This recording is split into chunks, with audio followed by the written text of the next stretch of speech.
Ensemble, nous allons découvrir comment aligner votre activité professionnelle avec ce qui vous anime profondément pour que vous puissiez non seulement réussir, mais surtout vous épanouir. Pour comprendre l'ikigai, il est important de se plonger dans un contexte culturel et plutôt historique. Le concept de l'ikigai, c'est même plus une philosophie parce qu'elle est profondément enracée dans la culture japonaise où il est considéré comme un élément essentiel du bien-être et de la longévité. L'origine de l'ikigai, elle remonte à l'île d'Okinawa, une petite île au sud du Japon qui abrite l'une des populations les plus âgées du monde. Les habitants d'Okinawa sont connus pour leur longévité exceptionnelle et l'ikigai est souvent cité comme l'un des secrets de cette vie longue et épanouie. Contrairement à de nombreuses sociétés occidentales comme la nôtre, où la retraite est souvent vue comme une fin en soi, pour les Okinawans, la retraite, elle n'existe pas vraiment. Ils continuent à poursuivre leur passion et à contribuer donc à la communauté, même à un âge avancé, car leur ikigai leur donne une raison de vivre et de rester actifs. Dans la culture japonaise, la contribution à la société, c'est une valeur qui est fondamentale, et l'ikigai, c'est pas seulement une quête personnelle de bonheur, c'est aussi une manière de donner un sens à sa vie en apportant quelque chose de précieux aux autres. C'est donc une dimension collective de l'ikigai qui va se distinguer des approches qui sont plus individualistes qu'on peut retrouver dans d'autres pays du monde.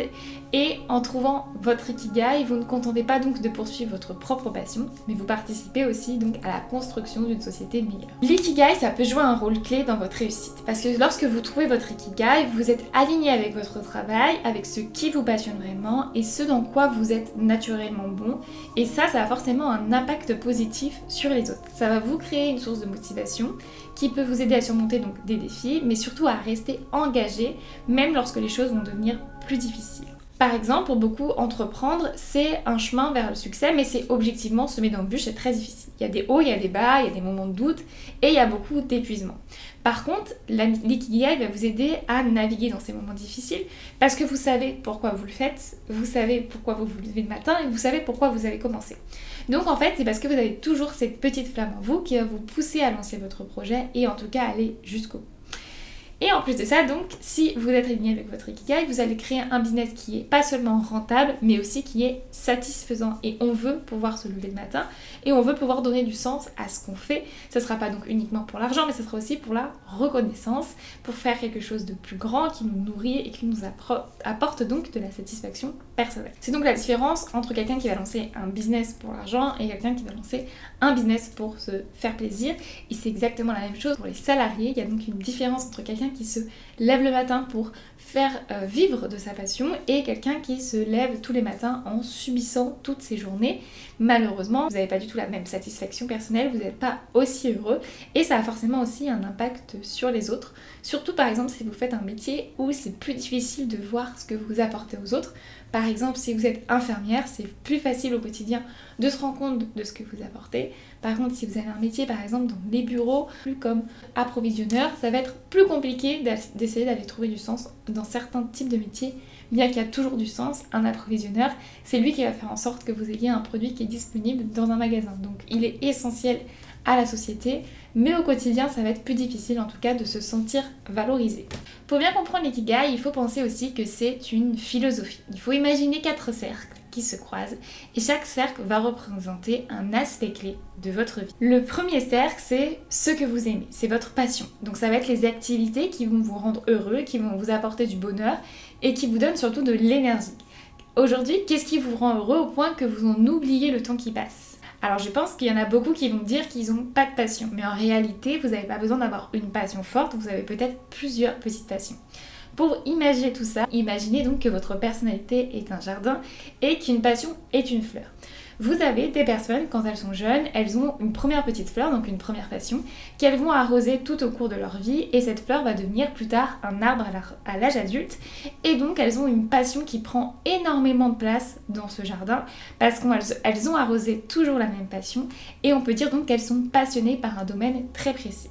Ça n'empêche pas ces personnes d'avoir d'autres petites passions autour et donc d'avoir, au contraire, vous n'avez peut-être pas dans votre jardin, vous, un gigantesque arbre, une grosse passion qui prend beaucoup de temps, mais Mais peut-être que petit, vous avez exploré certaines passions, donc vous avez des petites fleurs que vous avez arrosées. Plus tard, quand vous avez grandi, vous avez découvert d'autres choses et donc votre personnalité s'est fondée au cours de votre vie et donc vous avez plein de passions qui sont un petit peu à droite à gauche et donc c'est à vous de prendre le temps d'explorer, mais je vous assure en tout cas que vous avez une passion. Ensuite, on a le deuxième cercle qui va représenter ce dont quoi vous excellez, vos compétences. C'est ce que vous savez bien faire, vos talents naturels ou acquis. Quelles sont les compétences pour lesquelles les autres vous demandent conseil? Quelle est votre zone de génie? Ensuite, on a le troisième cercle, c'est ce dont le monde a besoin, votre mission. Ici, il va s'agir plutôt de réfléchir à ce que vous pouvez apporter aux autres.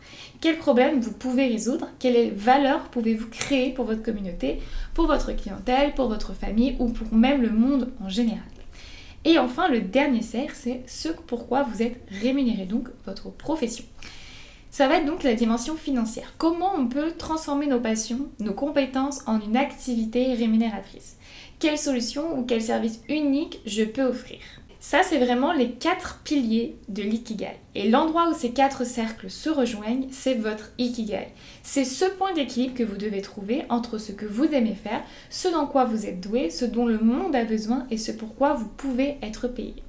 Trouver cet équilibre, c'est un chemin, ça va prendre du temps, mais ça va vous permettre d'aller vers une vie plus épanouie et plus satisfaite. Maintenant qu'on a parlé de tout ça, je vais vous aider évidemment à trouver votre ikigai. Pour vous aider, donc, vous devez déjà répondre à ces 4 éléments de ce cercle qu'on a vu juste auparavant pour trouver donc vos passions, votre mission, votre vocation et aussi ce dont pourquoi vous pouvez être rémunéré. Tout ce qui va résonner en vous va mériter d'être exploré. Pour vous accompagner, j'ai créé un guide que vous pouvez télécharger donc en barre d'infos et vous verrez qu'en fait ça va vous permettre de répondre à des questions sur qu'est-ce que je voulais faire quand j'étais enfant, qu'est-ce que je fais aujourd'hui, qu'est-ce que je veux faire demain. Et c'est vraiment un tas de questions qui sont beaucoup plus larges que le côté professionnel et personnel. Ça va être des choses dont vous vous attendez pas forcément qu'on vous pose la question, mais vous verrez en tout cas que ça va vous permettre de trouver un petit peu votre chemin intérieur et de faire le point sur une potentielle reconversion, une activité que vous souhaitez lancer à côté pour un complément de revenu, ou bien même un nouveau projet, que ce soit un projet immobilier, que ce soit un projet associatif, un voyage, etc. Ça va vraiment vous permettre de faire le point là-dessus et vous verrez donc que c'est super intéressant. Je vais ensuite vous donner donc mon exemple qui peut-être pourra vous aider par la suite sur comment j'ai fait pour trouver un métier passion. Pour ceux qui regardent mes autres vidéos, vous savez que j'ai eu des gros problèmes durant l'adolescence à trouver mon orientation parce que j'hésitais en fait avec des domaines qui sont totalement différents, notamment le domaine du marketing digital, mais aussi du monde du paramédical parce que j'aime beaucoup l'aspect de la santé, j'aime beaucoup le développement personnel, la naturopathie, la psychologie, l'aide aux autres et le fait de se sentir utile. Mais à l'époque, j'étais quelqu'un, donc je suis toujours d'ailleurs de très créative et je voulais même plutôt m'orienter vers des métiers de graphisme, de conception visuelle. Voilà, donc c'était vraiment des domaines qui étaient très différents et malheureusement il a fallu faire un choix. Le choix donc s'est donc porté sur le marketing, c'était clairement une raison monétaire parce que les études étaient gratuites. Qu'en paramédical c'est quand même beaucoup plus compliqué, les études sont très difficiles et c'est difficile donc d'avoir un job étudiant à côté. En tout cas j'avais trop de difficultés financières à cette époque pour pouvoir m'en sortir. Et donc j'ai choisi la voie du marketing digital, ça m'a plu, j'ai travaillé dans beaucoup d'entreprises, des petites, des grandes, mais il manquait toujours quelque chose parce que j'avais quelquefois des regrets, entre guillemets, de ne pas avoir choisi la voie donc etc. Et j'avais aussi d'autres frustrations qui sont par exemple que je me sentais pas assez libre, que je devais faire beaucoup de chemin avec beaucoup d'embouteillages, etc. le matin. Et donc du coup, c'est en partant de frustration que je suis arrivée à trouver mon ikigai. C'est un peu malheureux, mais dans notre culture, on est un petit peu plus râleurs, les Français on le sait. Et donc du coup, ça va être aussi plus facile pour vous de trouver votre ikigai en pensant à ce qui vous fait un petit peu du mal, à vos problèmes entre guillemets, et à essayer de les résoudre aussi dans ce sens-là. C'est-à-dire en pensant à qu'est-ce que je veux faire, mais surtout à qu'est-ce que je veux plus faire. C'est un peu la même chose si vous décidez d'aller au restaurant mais vous ne savez pas trop où manger. Qu'est-ce que vous ne voulez absolument pas manger? Des fois c'est plus facile d'aller chercher, d'éliminer le négatif que d'aller chercher vraiment quelque chose en tout cas qui peut vous. Donc je vous conseille de partir sur vos frustrations pour pouvoir aller trouver son ikigai. Donc moi je suis partie du principe qu'il manquait la dimension j'aide les autres, comment je peux faire, et il manquait une notion de liberté. Donc j'ai commencé à travailler sur moi-même en répondant à ces questions justement que je vous ai mis dans le dossier Et ensuite, je suis allée chercher qu'est-ce que je peux faire de ma passion. Voilà, j'adore Canva. Est-ce que je peux faire quelque chose avec ça? Oui, je peux faire des vidéos sur YouTube. Oui, je peux aider les personnes à réussir leur visuel sur Canva. Et du coup, à avoir cette satisfaction personnelle de me dire j'ai aidé quelqu'un. Alors évidemment, c'est pas la même hauteur qu'une infirmière, mais c'est quand même une forme d'aide parce que peut-être que cette personne, elle peut avoir des meilleurs visuels, trouver plus de clients, donc gagner plus d'argent, donc réaliser plus de projets perso et découler d'autres choses. Donc voilà comment j'ai trouvé mon Ikigai, c'est en essayant d'aider les autres à leur tour à lancer un business en ligne, à trouver plus de clients, à devenir freelance et à vivre de leur passion en étant heureux et épanoui. Parce que je suis convaincue qu'on peut aujourd'hui vivre de sa passion, mais malheureusement c'est difficile et il faut prendre des risques, mais surtout il faut savoir comment faire.